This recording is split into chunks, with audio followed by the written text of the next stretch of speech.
All right, welcome everybody. I'm Barnam, and I lead the machine learning business for AWS here in the Asia Pacific region.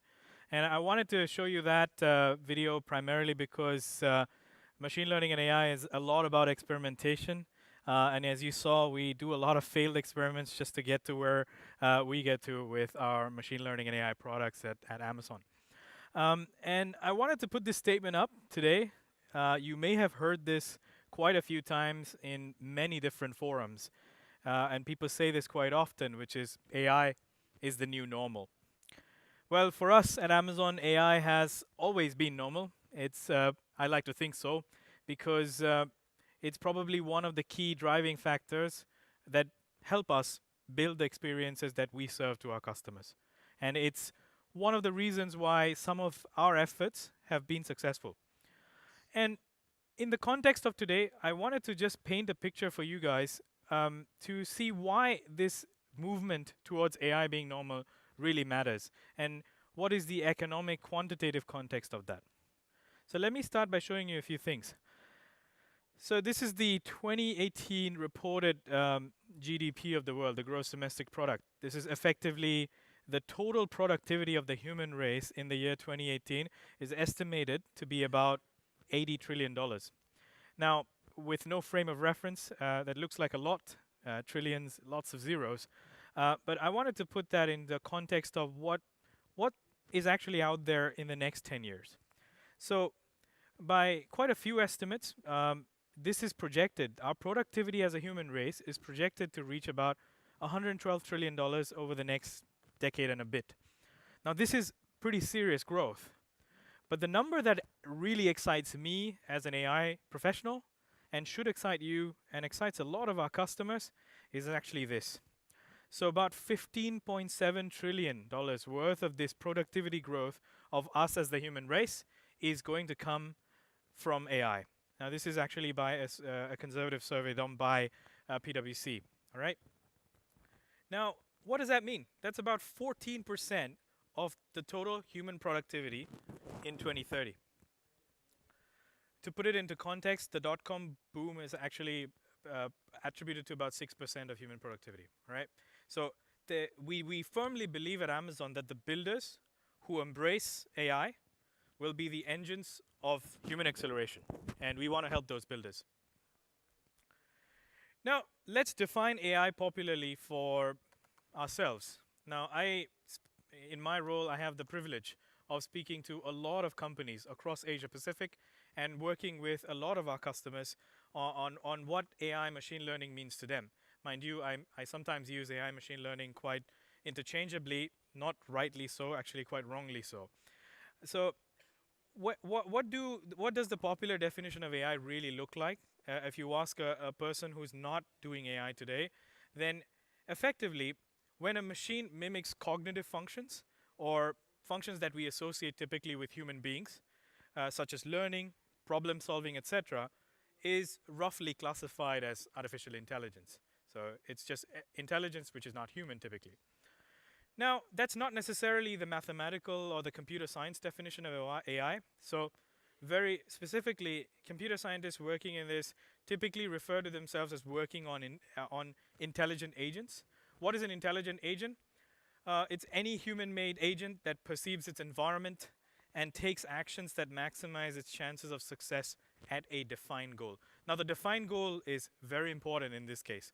Now, if you go to the expo area of Summit today, you will see that there is a deep racer track, and there's a tiny little racer that you can train using reinforcement learning to actually go around the track. We actually have a competition running, and I encourage all of you to go try it out. We have a few very detailed workshops on it at this summit as well. Now, these intelligent agents obviously could be reinforcement agents, could be a self-driving car, etc., which actually help humans achieve things which typically is pretty hard to achieve as a human being, or replicate human outcomes. Now, let's put into context a few of the terms today that I will use in the context of today's presentation. You may have all heard, data science, AI, machine learning, deep learning, quite a lot of industry buzzwords, but I just wanted to put a lens of how we talk about them internally how we work with our customers using these and what these terms really constitute in terms of context. So for us, typically, data science is the profession of dealing with data. All right, so data science is not just AI. It could be analytics, it could be business intelligence, it could be data munging, data processing, cleansing, everything. So typically, data science is the profession, it's the job that you hire for to do advanced data work. Now, more and more, mind you, with our systems that we are building, we're trying to make sure that people who do not necessarily classify themselves as data scientists are also active members in the AI movement. All right, and you'll see that through the presentation today. Artificial intelligence, no prizes for guessing. This is a broad term. A lot of technologies, machine learning, AI, these artificial intelligence is typically, pop culture has made it a very large field, very large term, and it is also broadly becoming a marketing accepted term of anything and everything which involves using data to drive intelligent decisions, typically directional systems of intelligence. Now, within that, one of the enabler technologies that is probably the primary enabler for artificial intelligence systems is actually machine learning. Now, this is not a marketing concept. For those of you who are new to machine learning or are unfamiliar, machine learning is effectively what you can actually go and study in university, what you can actually go onto a MOOC course or onto an AWS training course and actually learn as a skill. Machine learning it typically involves using mathematical statistical techniques to program systems to get to outcomes without deterministically saying every single rule of doing so. So instead of deterministic systems, you're designing probabilistic systems. Now, within machine learning, one of the terms you'll hear quite a lot is deep learning, and hence the name deep racer, deep lens, deep everything, right? So deep learning is essentially a subset of broader machine learning and statistics, where the algorithms that you end up using are generally derived from the rough architecture and the functions of the human brain. So instead of naturally using, statistical averages, etc., the architecture of the compute architecture that you use in deep learning involves artificial neurons, artificial linkages, weights, neural layers, and as a result of that, you form the term artificial intelligence and artificial neural networks. Now, all of these terms, mean different things. They end up giving us different outcomes. But what does it really mean as a business outcome? So as a company, as an AWS customer today, what are the types of different outcomes that you might actually go and look for and try and solve is what I wanted to share a little bit. And this is sort of built on multiple different projects that we work on both internally in Amazon and with our customers as well. So I wanted to put this in front of you. So defining machine learning for business outcomes, this is how we're seeing. And actually the list on the right keeps on increasing. But I wanted to roughly give you a flavor of what are the types of systems that people and customers on AWS are building today. So typically, most machine learning and AI systems involve using some relevant data. It could be historical data, it could be simulation data, it could be real-time data, like in the case of a deep racer. And then applying some domain expertise, some expertise about, fraud detection, some expertise about object classification, some expertise about the particular industry domain that this data applies to, and then building an intelligent business system or an experiment, which is typically a directional system. So data in, intelligence, or decisions out, or actions out. So actions part is important. I'll come back to that later, which drives some sort of business value. Now, the business value, it is very contextual to your business, your company, but I wanted to put some few themes that we typically see. Now, if you are building a system or a solution which is, where your target solution is going to take millions, if not billions, of repeatable decisions. So, tons of tiny decisions, but repeatable style, like a fraud detection, object classification, or where you don't necessarily need a human being in the loop of the decision. Those are perfect targets for automation, all right? Any process automation, this is a perfect AI-based outcome. The second outcome is assistance of a human decision. So nowadays, it's becoming the norm that airline pilots get machine learning-based signals which give them a sort of an inference of what the weather is going to be like on the route that they're planning. And then based on that, they make a very human decision of which route they will take. Now, this changes over time, but this is a decision assistance framework. This could be another AI outcome that you might be looking for. Now, another thing that we typically see is forecasting, trying to predict the future or trying to predict future behavior of something. And case in point, Amazon Forecast is one of the services that we recently launched. This is another type of system, and typically where you're trying to forecast the behavior of a certain graph, a time series of data. That's a third type of system that we typically see. And in a lot of traditional processes where a manufacturing process or an approval process or a ticketing process already exists, which has a bunch of different steps in the process and potential constrictions in the process, that's where we see prescriptive analytics and prescriptive decision making using data to build AI systems that change the process itself. So here, you're not necessarily trying to predict the outcome. What you're trying to say is, I know the outcome. I have a very high confidence guess of the outcome. I don't like the outcome. I want to change it. So what do I need to do upstream in my process itself to change the outcome that I get? Now, and then the final one, the fifth one theme that we see, like self-driving cars, is building net new outcomes itself. So this is disruptive technology powered by AI. Now, this probably gives you a bit of an idea that AI machine learning is not just predictions. It's a lot more than that. So I wanted to walk you through the three different types of themes of machine learning or types of machine learning that we end up building, all right? So roughly, they're categorized into three, and you might see subcategories within them. But the most common one that you will see quite a lot is supervised learning. So what is supervised learning? So basically, if you have any scenario where you have either historical or simulated data where you know the target that you want to get. A good example is, hey, I know the attributes of a transaction. I want to see whether this transaction is fraudulent or not fraudulent. All right? There's literally two types of outcomes. It could be a binary outcome, fraudulent, not fraudulent. Or I know the attributes of this customer. I want to see whether they're going to buy more, buy less, they're going to drop off the platform. So multiple different categories of outcomes. You just want to get really good at training from this either historical or simulated data set to get better at finding the target. Now this is where you're supervising the target. So this is called supervised learning. And you will see inside Amazon SageMaker, there's a bunch of examples that you can go and try out today, which enable you to try out supervised learning techniques. The next type, no prizes for guessing, is unsupervised learning. Now, unsupervised learning is actually used quite a lot in conjunction with supervised techniques. What is unsupervised learning? Is basically you're not telling the algorithm what is good or what is bad. You're just trying to apply some analysis techniques to question everything and uncover some hidden patterns and relationships. All right, you could be doing like component analysis or to identify banding, etc. So effectively, instead of saying that, hey, I am an e-commerce company, I have millions of customers, I know the age groups of these customers, I know the gender of these customers, and this is how I am going to categorize my categories based on the knowns of the customers.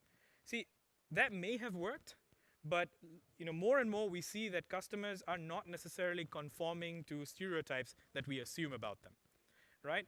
So this is why you need unsupervised techniques to say, hey, these people behave similarly, so maybe I put this recommendation that is similar. So transaction behavior, basket size of what they typically order, so these kind of examples. Unsupervised learning is also commonly used to identify what data really matters to a prediction and what doesn't, and this allows you to reduce the the dimensionality of a problem of a data, and we call it dimensionality reduction. Now, the most exciting one that we talk about quite a lot now is reinforcement learning. This is also one of the new additions into the SageMaker platform as well. Using SageMaker and RoboMaker and platforms like DeepRacer, you can actually build reinforcement learning systems. So what is reinforcement learning? In reinforcement learning, basically you're teaching by example. all right? And teaching by making mistakes. So it's like teaching a baby. So you take an agent, an untrained machine learning mathematical agent. It tries to do an action. It could be steer left, steer right, speed up, slow down, whatever, right? And based on some condition that you've already specified, which is typically a reward function and a penalty function, if it does a good thing, and it gets a reward. If it does a bad action, it gets a penalty. It face plans. And you do that over time. It tries to maximize the mathematical reward and minimize the mathematical penalty to get to a certain outcome. And basically, you get a well-trained baby. And you train it for a longer amount, you get a really well-trained athlete. All right. So this is how most self-driving systems are trained. And I encourage you again to go try out and take part in the Deep Racer League. Now, I wanted to also talk about another concept of transfer learning, and this is something we enable through our SageMaker framework. Transfer learning, for those of you who don't have a ton of data sets that you can use today, what we enable in SageMaker is a bunch of algorithms which are pre-trained. So take this example where instead of maybe let's say you're already a mechanical engineer, you've done chemistry, physics, and math and mechanical electives, but you want to go into construction, etc. You can transfer the learning of chemistry, physics, and math. Only need to do the incremental learning of electives and graduate as a civil engineer. This is the same concept in transfer learning, and we provide a lot of learning algorithms that are trained on Amazon data sets, where you can say, hey, I want to give it 5–10% of extra data that's relevant to me, and just train on that. All right? Now, very quickly, our mission at AWS is to put machine learning in the hands of every developer. And I say developer, and I specifically truncated at developer because we want to make sure that it's not just the data scientists. We want to make sure every developer, every builder who wants to use machine learning is able to do so on the AWS platform. I want to give you an example very quickly of our developers in our fulfillment centers using machine learning. So this is an example of a fulfillment center from a few years ago. As you can see, quite automated, but not automated enough. Because as you'll soon see, there's a lot of aisle space between the stacks of objects inside an Amazon fulfillment center. But we said, can we make this better? So we invested in the Kiva Robotics division. The Kiva Robotics division uses computer vision and reinforcement learning techniques to actually build out the next generation fulfillment center, where instead of people going and walking miles and miles of aisles to pick up things, actually the stacks of objects inside a fulfillment center are actually brought to them. So this is from a couple of years ago. I'm sure it has changed now. All right, and instead the pickers are being made much more efficient because the stuff actually comes to them. Now this has actually given us nearly 50% more capacity without actually buying new land. Right, this is the amount of material improvement that you can get with machine learning. Now, just quickly, another example, we have been trying to use machine learning to do many different things. And one of the core DNA things that we do is our recommendations engine. So if you use the Amazon app or Amazon store, you'll see that you get a bunch of recommendations. And this typically drives a lot of buyer behavior.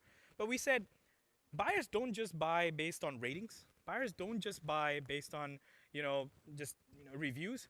There are a lot of visual buyers. And another example I wanted to give you is Amazon Scout. Amazon Scout is a completely computer vision based recommendations engine, and you can go try it out today. All right? So this is changing something that has been the core DNA of Amazon for a long, long time. Now, there have been a lot of challenges that our customers have told us, and these actually have become design inputs into our platform. So I wanted to quickly go through them. So, machine learning expertise is rare. Building and scaling this technology is hard. It's time consuming and expensive, and has been the lack of cost-effective way to use this and scale this has been a big problem. This is actually a design input into our ML platform. And now, removing the typical machine learning workflow customer pain points is also another design input. I just wanted for you to quickly glance through this. Now, another important piece is, where does it run? Where do I actually send my machine learning model to actually make decisions? Remember, in machine learning, the hype is in the training, but the business value is actually in the scoring. So it doesn't matter if you have the best trained model of the world unless you put it into a pipeline where it's making decisions for you, right? So it needs to run not just in the cloud, but in the edge, inside a car, in a camera, like a deep lens. Now, these have been put as design inputs into our platform, and as a result, we get a full stack where you can enter as a complete novice into machine learning at the AI services layer, where if these are generalistic use cases for you, where you want to work with text, you want to work with speech, language, chatbots, etc., you don't necessarily need to be a data scientist. You can do a plug and play with some APIs that we've already built on a large amount of data. Now, if you want to go to the next level, if you want to be a little bit more, if you're already a data scientist, you understand Python, you've been writing Python code for a long time, you're familiar with Jupyter Notebooks, etc., we provide the platform Amazon SageMaker. And there have been quite a lot of sessions at the summit today about SageMaker, and SageMaker is the central platform to build an end-to-end data science workflow, all the way from data aggregation, processing, to annotation with ground truth, to building with Jupyter Notebooks and our GPU-based instances and our CPU-based instances, to one-click deployment and one-click production. All right. We also provide, a very, very very, very advanced capability around model management, lifecycle, and then retraining and building pipelines that actually make decisions, and not just decisions about the data that's coming in, but decisions about improving the models as well. So AutoML capability around making hyperparameter optimization for you without you actually spending time doing a PhD around deep learning. Now, if you are you're already an advanced data scientist and you are already into a lot of frameworks, open source frameworks, we want to make sure that anybody who has invested in learning a framework and anybody who is invested in learning a technology is fully taken care of in the AWS platform. And that's why we do not pick favorites. We support all important major frameworks, and we have teams that build and manage kernels in SageMaker around these frameworks as well. Now, machine learning is only a small component. Actually, I would like to think a big component of a lot of solutions. And the importance of the AWS infrastructure cannot be overstated.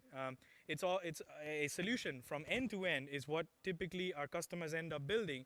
So I encourage you to actually look at all of the other data processing solutions, from ingestion to storage to compute to databases to analysis and to the edge. Our IoT frameworks, Greengrass, around taking a machine learning model that is trained in the cloud, deploying it into an edge or a drone, which is completely disconnected from the cloud and it's fully autonomous, making decisions on the fly.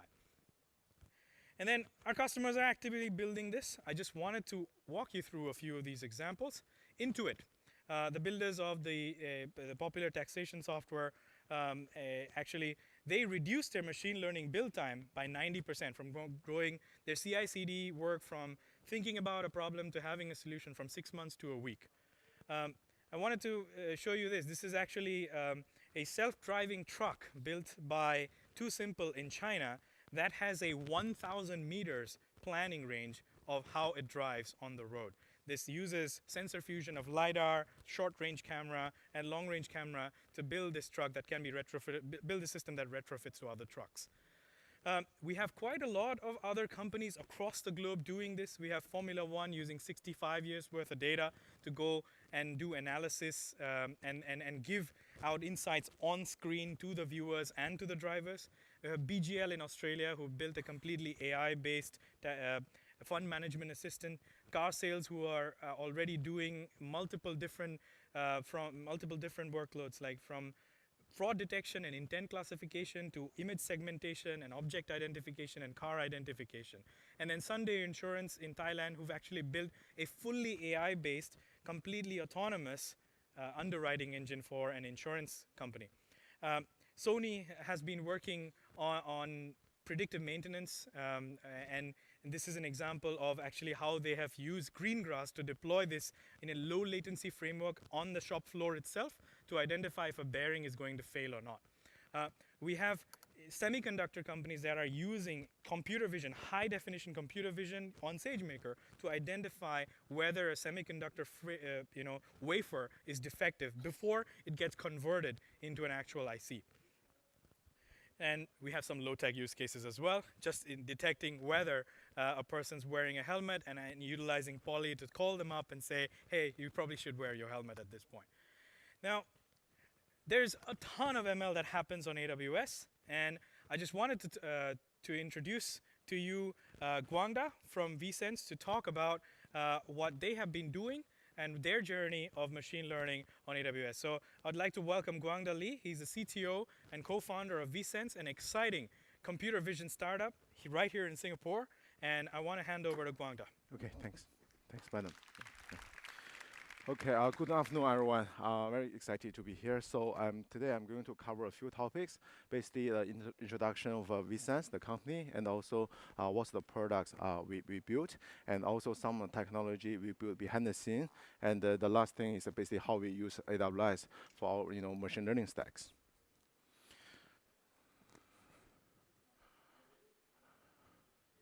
Okay, so our company ViSenze actually started from National University of Singapore, where I did my PhD and also my research fellowship there. So basically a research center called National University of Singapore and Tsinghua University Research Center. So far we have raised around $34 million from various of VCs. So our key expertise is computer vision and also deep learning. We basically built image recognition and also computer vision solutions for some of the largest companies in the world. So here are some of logos. Basically, they if you use their mobile app or mobile web, basically you will see some features are powered by us. So also we have been mentioned by various of media across the globe.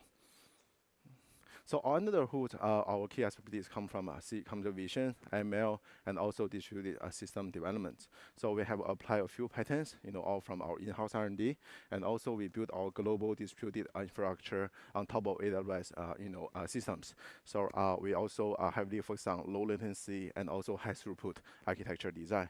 Internally, we built our distributed training platforms, and also we developed tons of actually internal tools to improve our R&D efficiency. So last time, I think back to 2017, Professor Fei Li from Stanford also mentioned ViSenze in the closure of the ImageNet competition as one of the startups joining the competition. So the reason we work on this kind of image recognition and the visual search area is because every day there are billions of actually image and visual content uploaded online. So back to 2015, the number uploaded online already like 5 billion. So every day people use WeChat, WhatsApp, Facebook Messenger to send images, videos as a way to communicate information. All kinds of this kind of unstructured information are uploaded online, but there is a need actually to have a certain solution to understand this media content so that people can use better search and discover functions. So basically our vision is to simplify this visual web. And also the major players like Google, Amazon, Pinterest, Samsung all have these kind of visual features in their mobile app and or embedded into the native camera. So some of public data from Pinterest and also Taobao back in 2017 shown that already people are using around 200 to 300 millions of searches per day. That's basically use the camera on the phone to take a photo and then search for things. So I think now it's 2019, the number should be doubled. So for us, what we provide for our clients is basically to enable this kind of visual search feature as a service. So if you nowadays go to Rakuten's mobile web or their mobile app, so you will see some camera button in the search bar. If you turn on the function, basically you can take a photo, and then we will return either an exact match or similar matched products from their catalog. A similar thing in Uniqlo, and also it's not only working for fashion, also working for furniture products. For example, the local company in Singapore, Hipman, also implement our features, and also it works in across the country. For example, in China, some of the e-commerce company called Siku, they use us to actually power their consumer journey to take a photo of the the products, and then the system will return some luxury goods from their systems. Yeah. Another user case we do basically is a product recommendation. For example, in Korea, there's a company called Interpark. Basically, they use ViSenze, visual search as a fundamental technology for product recommendations. If you see some, T-shirt on the website, and then you see some similar recommendations, actually that's powered by ViSenze. In Europe, on the website of the ASOS, there, if you see some product and it's out of stock, we basically recommend some of the, similar products, goods, to the consumers. So basically, by using, this type of visual similarity-based recommendation, we have been seeing a lot of uplift, for our clients. So I think I just skip this page because it's more towards a tech talk. So so on the other side, basically, we also bring this kind of visual shopping features to mobile phones. If you are in Singapore and you happen to use a Samsung phone or Huawei phone, basically, I think from basically last years, you can actually, use ViSenze feature in the native camera. For example, in Samsung phone, when you open the camera, there is a Bixby Vision on the left top, and then you can actually, turn on the feature, and then it become like a visual shopping features. If you do the search in Singapore, the result probably come from Shopee or Lazada or some local, e-commerce website. But if you use the Huawei phone, let's say in Europe, probably let's say Germany, then you actually see the result from Amazon Germany. So basically, we provide this kind of visual shopping features for more consumers. Okay, so this is a bit of tech part. What's the technology we built behind the scene? So this is a basic, illustration of how does visual search works. Basically, very simple. You have a query image, the photo you take on, by mobile phone, and then you have an image database. So what we do is just convert everything into some vectors, and then you can calculate the distance or some similarities. Then you find out which one is the closest match to the query. So nowadays, people all use, a deep learning model, convolutional neural network as a feature extractor. So basically, the output of a certain fully contained layer will be used as the extraction of the image. But it doesn't work for actually the, the industry real user case. But this will be built very, very beautiful demos. So a more advanced version will be more like that. So basically, you need to run through a very series of computer vision pipeline, including detection, various of embedding models, and also to save the memory print, on the, very expensive, memory. So you also need to compress the features, etc. Also, it doesn't really work very well. You also need to have a lot of actually, species to make the result, very good. But overall, all these kind of computer vision models are all, trained, by GPU cards, and also it's deep learning based.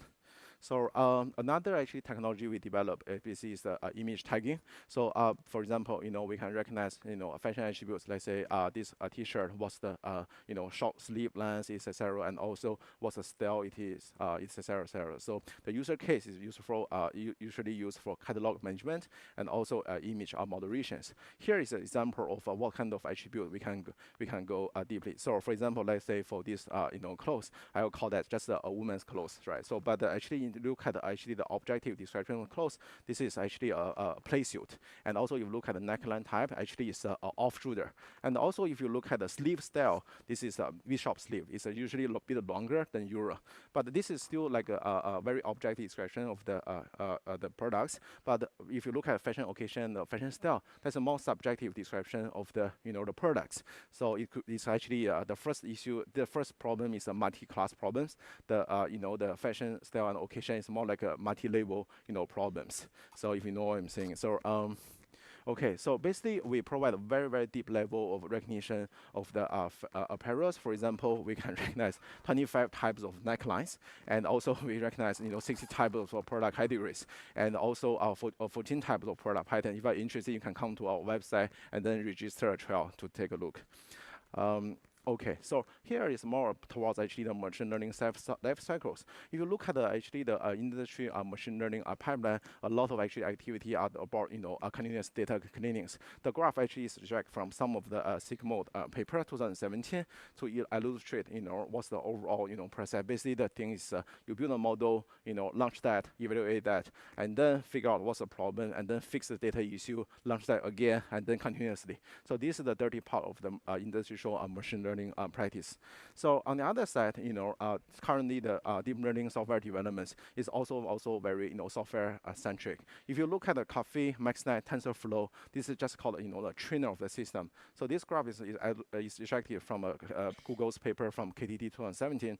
So also there are other features, software functions, to actually power the whole system. For example, data ingestions, also data transformations, data validation, and also after the model is trained, you need to validate the model, evaluate the model, serving the model, logging the model, a lot of actually system operation stuff. So basically, I think in ViSenze, actually, we build a lot of these kind of tools. For example, our engineer can easily, modify the training data, versioning the data set, also, debugging the model, explain to see how the model learned, and also use a fancy visualization tool like Disney to see actually how the classifier performed. So basically, based on our, experience over years, we think, the hidden fact for this kind of production level deep learning development, especially for images, come from a few areas. First, you need to transfer the domain expertise into clear requirements. Either you have someone know that clearly, or you can hire someone who can actually do the job. For example, when we do these fashion attributes, we have fashion experts in house to help us to define the taxonomies. And also, everyone knows large scale high quality training data is the fuel for any new models. That's very important. Also, usually most of the model you build at the first place is a super bells, and you need to keep improve that. So a very intensive and also faster feedback, depend on your client's application and also your internal people is very, very important. And also the last I think is actually most of actually the improvement for this production level improvement, which is usually under deadline, very hard to come from a methodology level improvement. So usually it's come from actually data-driven improvement. There are so many data bugs usually in your training data, and also even in your test set there are a lot of problems. By cleaning the data set, it usually will generate a lot of actually improvement quickly. Yeah. So come back to how we use AWS for actually our deep learning practice. So basically, we build our actually inference services on top of AWS. So our inference engine can run Coffee 2, Max9 models. So all in parallel. So regardless of what's the format, and also we run intensive batch inference, and also we use TensorRT, and also OpenMinnow for NVIDIA's GPU and also Intel's CPU for various of computational patterns. And also we use a P2 series, and also C series, which is one is GPU instances, the other is the CPU instances for different purposes. And also we use spot-ins and also some third-party, softwares to manage our spots to actually achieve much actually low cost to process large scale images. We can sometimes we actually scale up to 4,000 instances to process images. Okay, so another thing worth mentioning is our recent initiatives on AWS Marketplace. Recently, we deploy some of our models to AWS marketplaces. So the model, what we can do is to in the context of the e-commerce setting. So a lot of our clients actually require us to actually identify whether the product image is blurred, whether there are some watermark images, whether there are models inside the image or not. It's really the thing worth mentioning is a watermark. It looks very simple solution. Things people work on this for many years, but actually in the e-commerce setting, sometimes the watermark actually looks like actually it's print on the T-shirt. Could be a logo as well. So do you think that is a trademark watermark? Is a serious? That's actually the interesting actually we work on. So if you're also interested in this part of the services, also you can talk to me or come to the AWS marketplace. So that's all for today. So if you have any questions, we can talk offline. Thank you very much. Yeah.